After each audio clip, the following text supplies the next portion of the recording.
धुळे तालुक्यासह जिल्हाभरात झालेल्या गारपिटीनं शेती पिकांचं मोठं नुकसान झालंय। गहू, हरभरा, बाजरी आणि कांदा यांसारखी महत्त्वाची पिकं या अवकाळी संकटामुळे मातीमोल झाली आहेत। गेल्या आठवड्यातही पावसानं दणका दिला होता, मात्र आता पुन्हा एकदा गारपिटीनं झोडपल्यानं बळीराजा पूर्णपणे कोलमडलाय। शेताच्या बांधावरून आमचे प्रतिनिधी भूषण अहिरेंनी घेतलेला आढावा आपण पाहूयात।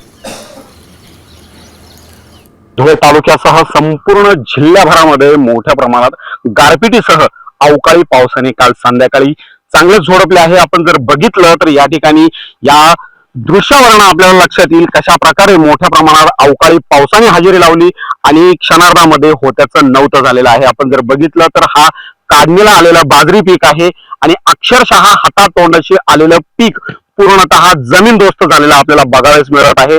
काही दिवसांमध्येच हे पीक काढणीला आलेलं होतं आणि त्यापूर्वीच या अवकाळी पावसाने जोरदार हजेरी लावल्यामुळे हे संपूर्ण बाजरीचं पीक पूर्णतः जमीनदोस्त झालेलं आहे। अशीच काहीशी संपूर्ण परिस्थिती जिल्हाभरामध्ये बघायला मिळाली आहे। कांदा पीक असेल, बाजरी असेल, गहू असेल, मका पीक असेल, अशा विविध प्रकारच्या पिकांना या अवकाळी पावसाचा मोठा फटका बसलेला आहे। धुळ्यावरून भूषण अहिरे, साम टीव्ही न्यूज।